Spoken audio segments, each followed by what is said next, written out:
अनुच्छेद 395 अनुच्छेद है, परंतु सामान्य जनता के हित में जो अनुच्छेद है वो मौलिक अधिकार है, नीति निर्देशक तत्व है, कर्तव्य है। और बाकी जो व्यवस्था है वो प्रशासन को संचालन करने के लिए, न्याय व्यवस्था को संचालित करने के लिए, अधिकारी कर्मचारियों को संचालित करने के लिए अन्य अन्य अधिकार है, अन्य व्यवस्था है अन्य अनुच्छेदों में। तो मैं मौलिक अधिकार के संबंध में कहना चाहूँगा कि हमारा जो पहला है समता का अधिकार, दूसरा स्वतंत्रता का अधिकार, तीसरा शोषण के विरुद्ध अधिकार, चौथा धर्म की स्वतंत्रता का अधिकार, पांचवा है संस्कृति और शिक्षा संबंधी अधिकार, छठवां है संवैधानिक उपचारों का अधिकार, और सातवां जो महत्वपूर्ण अधिकार है, इन सारे अधिकारों को प्राप्त करने की जो हमें शक्ति देता है वो है मताधिकार, जो मत देने का अधिकार है। वो हमारा मत देने का अधिकार यदि नहीं होता तो शायद हमारे सारे अधिकार मिलते, पर उनमें जो शक्ति है, जो पावर है, वो शायद नहीं मिल पाया होता। तो इसलिए सातवां जो है मताधिकार है। तो इस तरह से हमारे जो अधिकार है। विराज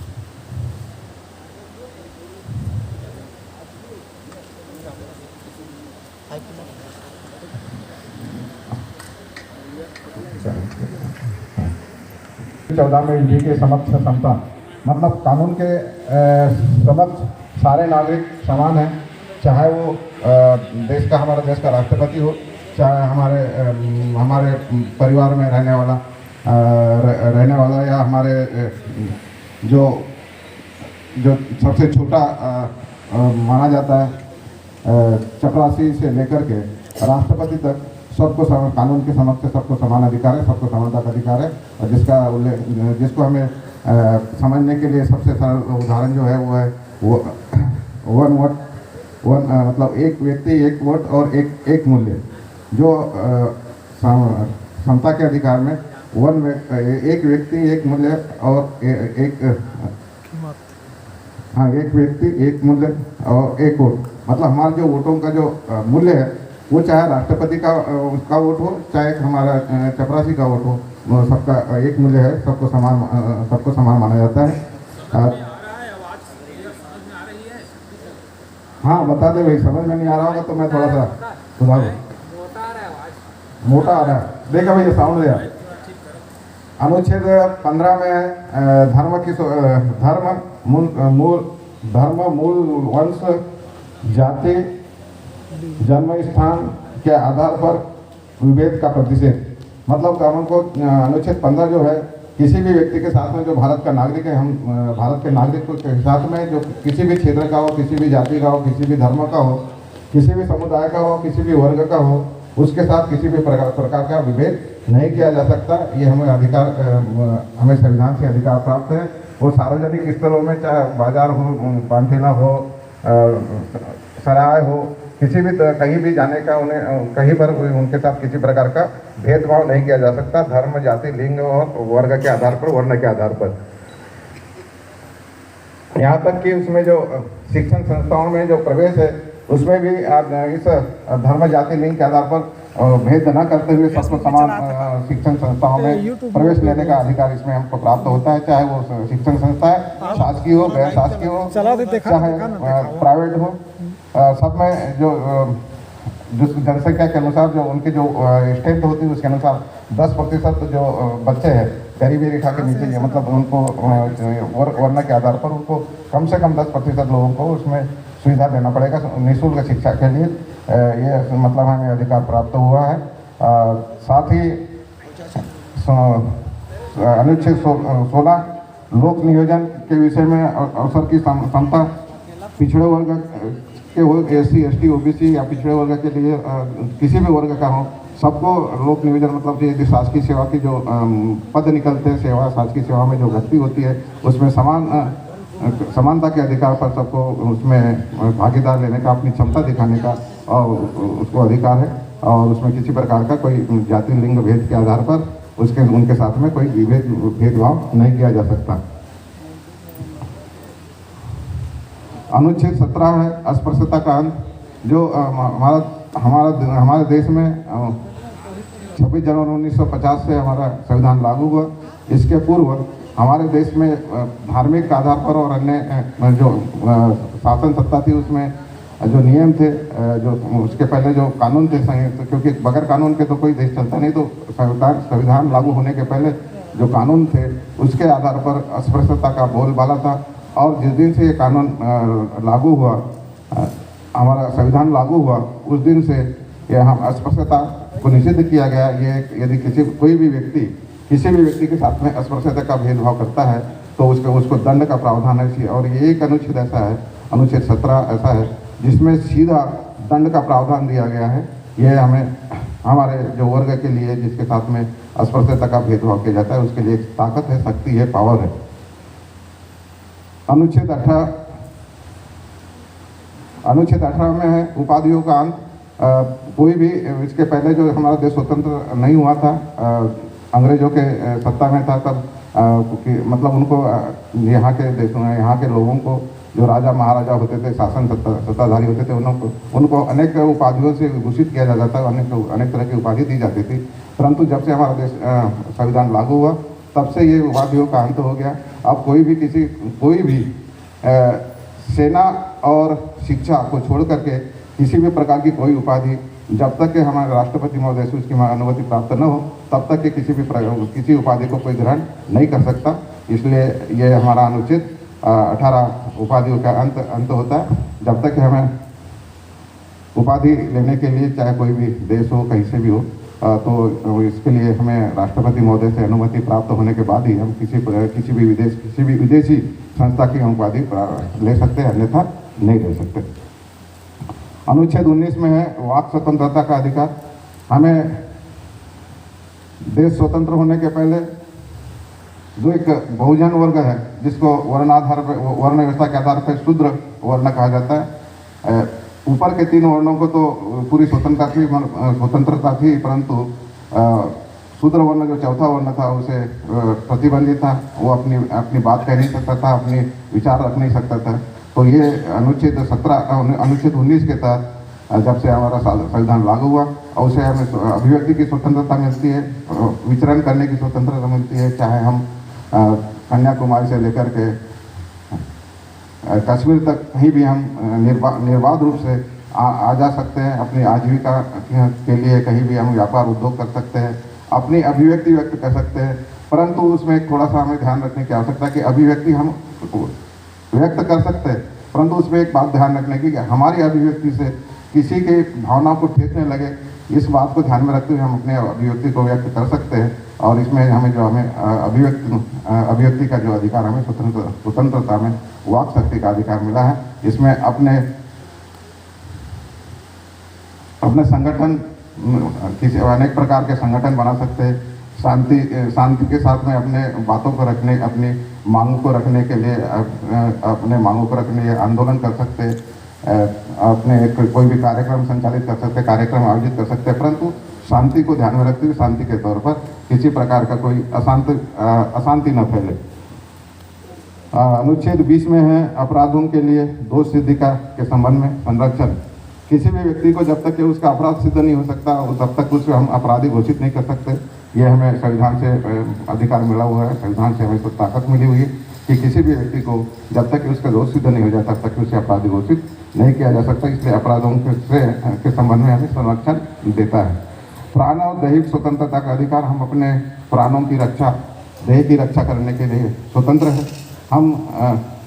और इसी अधिकार के तहत आपने देखा होगा कि किसी को भी कोई हत्या नहीं कर सकता। किसी को जो आपने देखा है कि जो भ्रूण हत्या पे जो प्रतिबंध लगा गया है वो इसी अनुच्छेद 21 के कारण है कि जो बालक अपने माँ के पेट में मतलब जो आ रहा है, जो भ्रूण तैयार हो रहा है, उसे उस माँ को जो माँ अपने पेट में जिस बच्चे को पाल रही है उसे भी अधिकार नहीं है कि वो उसकी हत्या कर सके उसको। तो ये उसको संरक्षण प्राप्त, मतलब ये जो अनुच्छेद 21 जो है हमारे जीवन से लेकर के मरने तक कि हमें रक्षा प्रदान करता है। ये अधिकार महत्वपूर्ण अधिकार है, हमको जीवन जीने का अधिकार देता है और हम उसमें किसी भी तरह से कोई उसकी हत्या नहीं कर सकता। किसी के प्राणों पर क्षति नहीं पहुंचा सकता। अनुच्छेद 21 का है, इसमें 6 से 14 वर्ष के बच्चों को निःशुल्क शिक्षा का अधिकार है। ये जैसा कि कल बताया गया था कि ये जो शिक्षा का अधिकार था अनुच्छेद 45 में था, परंतु वहाँ से नीति निर्देशक तत्वों से हटा करके इसके मूल अधिकार में दिया गया, जिससे जो हमारे 6 वर्ष से लेकर के 14 वर्ष के जो बालक हैं उन्हें निःशुल्क शिक्षा प्राप्त हो सके। परंतु इस अधिकार का हनन हो रहा है, निःशुल्क शिक्षा हमें प्राप्त नहीं हो रही है और इसके लिए कहीं ना कहीं हम भारत के लोग दोषी है। आज हमारा संविधान कहता है कि 14 वर्ष से कम बच्चों को निःशुल्क शिक्षा मिलना चाहिए, परंतु बड़े बड़े शहरों में देखें या हम गाँव देहात में देखें, जो प्राइवेट संस्थाएं खुल रही है वो मनमाना फीस लेकर के बच्चों को शिक्षा प्रदान कर रही है। तो इसके लिए हमें इस अपने अधिकार पाने के लिए सड़कों पे आने की आवश्यकता है, जिससे हमारी आने वाली पीढ़ी को निःशुल्क शिक्षा मिल सके। और क्योंकि जिस तरह से सरकार शिक्षा को ये अधिकार तो लागू किया है, परंतु जो शिक्षा का जो व्यवसायीकरण हो रहा है, निजीकरण हो रहा है, उस निजीकरण के तहत हमारे जो बहुजन समाज के जो दुर्बल वर्ग के लोग हैं, वो दुर्बल जिनका आर्थिक दृष्टि से पिछड़े हुए हैं, वो अपने बच्चों को शिक्षा प्राप्त नहीं करा पाएंगे। और अभी जो नई शिक्षा लागू हुई है वो तो और भी खतरनाक है, क्योंकि नई शिक्षा में जाति आधारित शिक्षा देने का प्रावधान है। और जब जाति आधारित शिक्षा देने का प्रावधान है, जाति आधारित शिक्षा जब चालू होगी तो निश्चित तौर पर जो हमारे घरों में आज यादव के घर में या कुमार के घर में या आदिवासी के घर में या अनुसूचित जाति वालों के घर में जो डॉक्टर इंजीनियर पैदा हो रहे हैं, उनका पैदा होना बंद हो जाएगा। ये जो नई शिक्षा नीति आई है वो उनका पैदा होना बंद हो जाएगा, क्योंकि वो किस आधार पर शिक्षा दे रहे हैं? व्यवसाय के आधार पर। मतलब कुम्हार को कुम्हार की शिक्षा देंगे, चमार को चमार की शिक्षा देंगे, लोहार को लोहार की शिक्षा देंगे। और जब लोहार को लोहार की शिक्षा मिलेगी तो क्या उसके इंजीनियर पैदा होगा, उसके डॉक्टर पैदा होगा, उसके वैज्ञानिक पैदा होगा? नहीं हो सकता। तो जो हमारी वर्तमान सरकार है, उन्होंने शिक्षा का अधिकार तो दिया है, पर जिस तरह से प्रतिबंध मतलब ये नई शिक्षा जो लाई है वो हमारे बहुजन समाज के लिए बहुत हानिकारक साबित होगी आगे चल करके, जिसके लिए भी इस अधिकार के तहत हमें सड़कों पे आने की आवश्यकता पड़ सकती है, अपने अधिकारों की लड़ने की आवश्यकता पड़ सकती है। कुछ दशाओं में अनुच्छेद 22 में कुछ दशाओं में गिरफ्तारी का अधिकार, मतलब गिरफ्तारियों और निरोध और संरक्षण, मतलब किसी भी अपराधी को गिरफ्तार मतलब जो पुलिस यदि गिरफ्तार करती है किसी अपराधी को, तो उसमें उसका अधिकार है कि उस जिसे गिरफ्तार किया जा रहा है उसे उसके गिरफ्तारी का कारण बताए। पुलिस जब भी किसी को गिरफ्तारी करती है तो उसके परिवार को उसके गिरफ्तारी का कारण बताना आवश्यक है। और कारण उसके साथ साथ यदि किसी को गिरफ्तार करती है तो उसको 24 घंटे के अंदर में किसी भी दंडाधिकारी के समक्ष न्यायाधिकारी के समक्ष दंडाधिकारी के समक्ष उपस्थित करना अनिवार्य है। उसको बताना अनिवार्य है कि उसे किस कारण उसे गिरफ्तार किया गया है। और दूसरी बात, उसे अपने सुरक्षा के लिए अपना अधिवक्ता नियुक्त करने का उसे अधिकार है। अपने बचाव के लिए किसी को भी अपना अधिवक्ता नियुक्त कर सकता, कानूनी सलाहकार नियुक्त कर सकता है और अपने बचाव पक्ष कर सकता है। बचाव पक्ष करने का ये हमें अनुच्छेद 22 से हमें अधिकार प्राप्त होता है। मानव का दुरुपयोग और गलत समझ का बलात्श्रम और मानव का ये अनुच्छेद 23 के अनुसार जो है मानव का व्यापार नहीं हो सकता। यदि ये अनुच्छेद 23 नहीं होता तो जैसा हम बीच बीच में कभी आपने पढ़ा होगा, देखा होगा कि कई बार ऐसी बात आती है कि हम किसी की किडनी भेज दी जाती है, किसी के आँख भेज देते हैं। मानव के जो अंगों का व्यापार के लिए बहुत लोगों को पकड़ा गया। तो उसका कारण है कि हमें ये व्यापार कोई भी नहीं कर सकता, क्योंकि हम अनुच्छेद हमें अधिकार दिया हुआ है कि कोई भी उसको हमारी सुरक्षा प्रदान कर रहा है कि कोई मानव व्यापार नहीं कर सकता और कोई बलात्श्रम नहीं कर सकता। मतलब कोई किसी से बेगार नहीं करा सकता, बलात्श्रम नहीं कर सकता। उसकी क्षमता के अनुसार उसे काम दिया जा सकता है। यदि एक वृद्ध है तो उसकी क्षमता को देख करके उसे काम दिया जा सकता है। एक कमजोर आदमी तो उसकी क्षमता के अनुसार उसे काम दिया जा सकता है। यदि उससे क्षमता से अधिक काम दिया जा रहा है, उससे अधिक से उसकी क्षमता से अधिक उसका मतलब उसे काम दिया जा रहा है, तो उसका क्या होगा? उसका एक मानसिक शोषण कहलाएगा, शारीरिक शोषण कहलाएगा। और ये किसी को भी अधिकार नहीं कि कोई किसी का मानसिक शोषण, शारीरिक शोषण करे। और ये जो है हमें अनुच्छेद 23 से प्राप्त होता है कि हम बलात्श्रम से के लिए हम विरोध में बात कर सकते हैं। हम बलात्श्रम के लिए हम अपने अधिकारों के लिए लड़ सकते हैं कि हम हमारा जो है हम बेकार नहीं करा सकते हैं। यदि हमसे काम लिया है तो हमारी उसकी वाजिब मजदूरी, वाजिब मूल्य उसको आपको देना होगा। कारखानों आदि में बालकों के नियोजन, जो कारखाने होते हैं जिनमें बाल श्रम बचाने के लिए बालकों का बालपन बचाने के लिए अनुच्छेद लागू किया गया, अनुच्छेद 24। किसी भी बालक जो 14 साल से कम उम्र के जो बालक है उनका बालपन बचा रहे, उनका शोषण न हो, इसलिए किसी भी कारखानों में या कहीं भी किसी भी काम में 14 साल से जो कम उम्र के जो बच्चे हैं उनको काम पे नहीं लगा सकता था। उनको और उनका संरक्षण करना आवश्यक है। ये चाहे पहले जो होता था, मतलब कुछ काम ऐसे होते थे जो बच्चों के द्वारा कराए जाते थे, जैसे कांच वाच के जो कारखाने होते थे उनमें बच्चों से काम लिया जाता था, परंतु इस अनुच्छेद के कारण आज जो है सरकार ने इसे प्रतिबंधित किया है और इस अनुच्छेद से हमारे बच्चों का बालपन जो है बचा हुआ है और कोई भी इसका शोषण बालकों का शोषण नहीं कर सकता।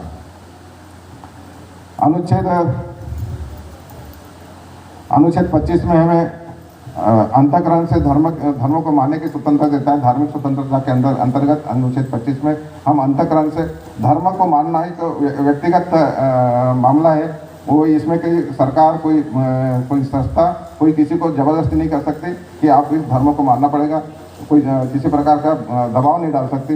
ये व्यक्तिगत मामला है। हर भारत के हर नागरिक के लिए व्यक्तिगत मामला है कि अपने किसी भी धर्म को जो उसकी इच्छा हो अपने अंतःकरण से किसी भी धर्म का पालन कर सकता है, और पालन ही नहीं कर सकता बल्कि उसका प्रचार प्रसार भी कर सकता है। पर प्रचार प्रसार करने में किसी पे दबाव नहीं डाल सकता। वो स्वेच्छा से प्रचार प्रसार कर सकता है और स्वेच्छा से कोई उसको ग्रहण करे तो उसे कोई रोक भी नहीं सकता। तो ये हमें अनुच्छेद 25 देता है। धार्मिक कार्यों के प्रबंध के बारे में स्वतंत्रता है कि यदि हम किसी धर्म को मानते हैं, किसी धर्म को मानते हैं या किसी विचारधारा को मानते हैं तो उसका हम प्रचार प्रसार कर सकते हैं। उसके लिए मतलब साहित्य का प्रसार है, साहित्य का प्रकाशन है, संस्थाओं का गठन है, विभिन्न तरह की समितियों का गठन करके हम अपने जो हम जिस धर्म को मानने हैं उसका प्रचार प्रसार करने की हमें स्वतंत्रता हमें अनुच्छेद 26 देता है। अनुच्छेद 27 जो है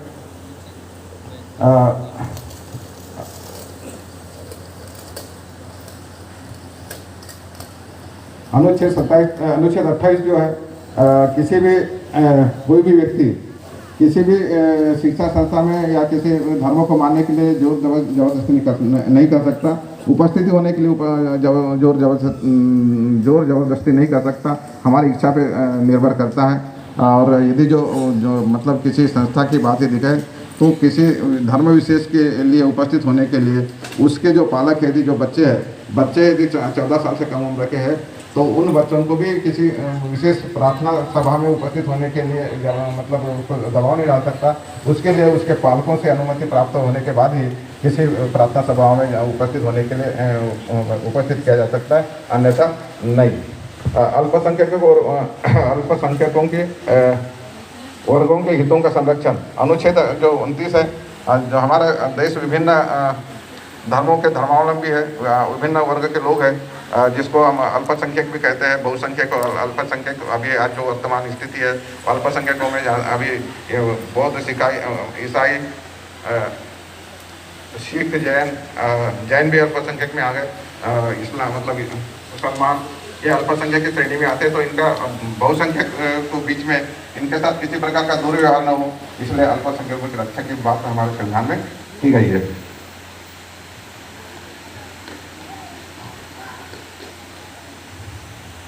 और अंत में आता है हमारा अनुच्छेद 30 में शिक्षा संस्थाओं की स्थापना, प्रशासन करने और अन्य लोगों को अधिकार, मतलब शिक्षा संस्थाएं स्थापित कर सकते हैं। अनुच्छेद 30 के तहत उसका प्रचार प्रसार कर सकते हैं। उसमें हम अपने धर्म के अनुसार अपने मुताबिक शिक्षा दे सकते हैं और अपनी संस्कृति और धर्म की रक्षा कर सकते हैं। इस तरह से। और अनुच्छेद 32 के बारे में कल आपने सुना, नाटक के माध्यम से देखा कि धार्मिक उपचारों का जो है संवैधानिक उपचारों का जो अधिकार मिला है। कि ऐसी कोई भी हमारी सरकार ऐसा राज्य, ऐसा कोई भी कानून नहीं बना सकता जिसमें भाग 3 मतलब भाग 3 में जो मौलिक अधिकारों को कम करता हो। यदि कोई ऐसा कानून बनाता है मौलिक अधिकारों को कम करता है तो हम उसके लिए उसके विरोध में हम न्यायालय की शरण जा सकते हैं और न्यायालय की शरण जाकर के हम अपने अधिकारों को प्राप्त कर सकते हैं। इस तरह से हमारे जो मौलिक अधिकार है, मौलिक अधिकारों के बारे में आज मुझे बोलना था। मुझे इस संस्था के द्वारा बोलने का अवसर दिया गया। मैं आयोजकों को धन्यवाद देना चाहूँगा और आप सब लोगों ने सुना। मैंने प्रयास किया कि अनुच्छेदवार बात रखने का प्रयास किया। आप सबने सुना धैर्यतापूर्वक। मैं सबका आभारी हूँ, आभार व्यक्त करता हूँ और आभार व्यक्त करता हूँ सम्मानीय भारद्वाज सर का, हमारे बंजारे सर का, जो उनके कारण यहाँ मुझे उपस्थित होकर मंच पर उपस्थित होकर बोलने का, अपनी बात रखने का अवसर प्राप्त हुआ। और इसी के साथ में सबका कल्याण हो, इसी भावना के साथ में मैं अपनी वाणी को विराम देता हूँ। जय भीम, जय हिंद, जय संविधान।